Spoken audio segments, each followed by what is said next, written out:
Well, I would say that investors like Localiza because the business model we have, it's a business model that is adaptable to the economy, and it has presented consistency over a period of ups and downs in the Brazilian economy for the last 15 years. We present good EPS growth, cash flow generation, and the flexibility of the model relates very much to the liquidity of the assets. Localiza can adjust to a period of low demand and also to periods of high peak demand.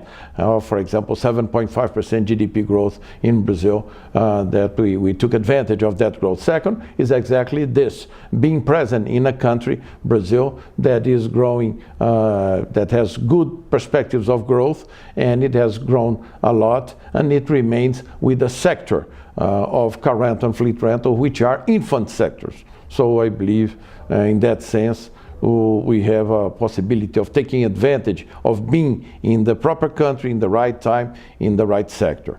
And finally, the management of the company that is related to a stable management, a very specialized management, and the involvement of the C-suite guys, the CEO, the CFO, and the COO in the IR activities, being able to supply throughout the year the contact, direct contact, either in the visits to our offices or in on-the-road shows or in conference that we attend throughout the year.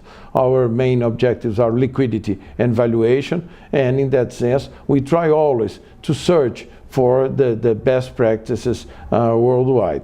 Of course, we have a reference. The reference is our year planner, where we set 10 international conferences and 10 national conferences that we are going to attend, plus on the road shows, one in the first part of the year and the second one in the second semester of the year. In terms of interactions, we hold around 300 interactions per quarter, which leads us to 1.2 thousand interactions per year, including all the calls, all questions, seminars, conference calls, on the road shows, all interactions. And all the interactions are measured.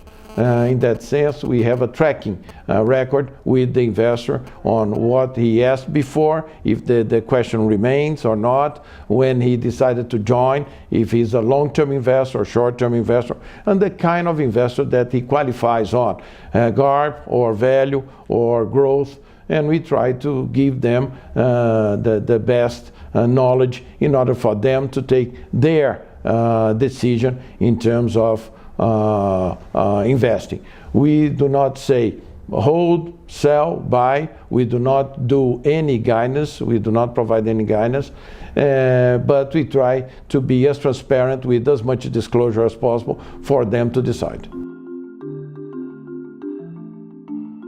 We are going to focus on the ADR in order to increase liquidity, and we are going to do non-deal road shows specialized for the ADRs. We are going to target a new niche of investors that are aimed at ADRs that are not investing in Localiza for this purpose, because we didn't have the US security base. We are going to address specific issues related to the ADRs.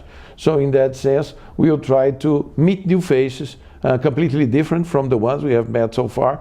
Those are the faces not only for funds that invest both in ADRs and equities, but mainly ADR-denominated funds that would not invest in Localiza if we didn't have the ADR. Investor relations should think a little bit in regards to becoming a transformational agent in specific societies. In our specific case, Brazil, I think with the investor relations requirements that they do produce and attend in an everyday basis, such as transparency, equitable approach, conformity, responsibility, corporate responsibility, those would be items that could be translated into the public sector.